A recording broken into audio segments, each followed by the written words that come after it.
Je suis le directeur d'Ecosphère, qui est un bureau d'études spécialisé sur la biodiversité. Nous intervenons depuis plus de 25 ans pour de multiples projets en France et à l'étranger, aussi bien pour des études d'impact de projets divers que pour des projets de conservation d'espaces naturels. Sur le plan méthodologique, une étude d'impact est composée de plusieurs phases. Vous avez l'élaboration de ce qu'on appelle l'état initial. L'état initial, c'est la description de tout ce qui existe sur le site que l'on étudie. Une fois que nous avons cet état initial, nous le confrontons en fait aux caractéristiques du projet.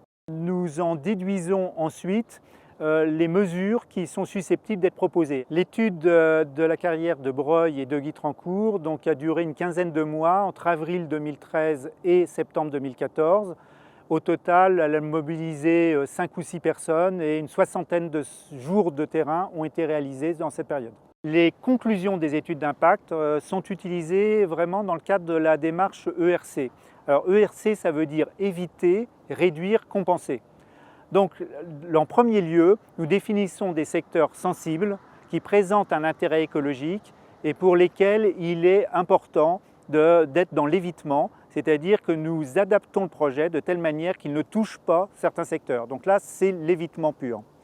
Ensuite, on peut proposer des mesures de réduction de certains impacts. On adapte les process d'exploitation ou les périodes, par exemple, de défrichement ou autres, de telle manière qu'on réduise les risques environnementaux.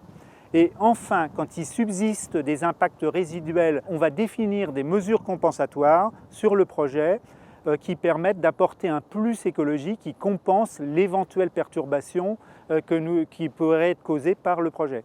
On intervient beaucoup sur le plan de restauration, d'aménagement de la carrière après remise en état. L'étude d'impact a vocation en fait à alimenter l'enquête publique et par définition, les données que nous produisons sont publiques. Donc elles sont accessibles à toutes les personnes qui s'intéressent au projet. En premier lieu, bien évidemment, les administrations qui sont amenées à donner un avis sur la faisabilité du projet, mais également aux associations et aux riverains et à toute personne qui s'intéresse au projet.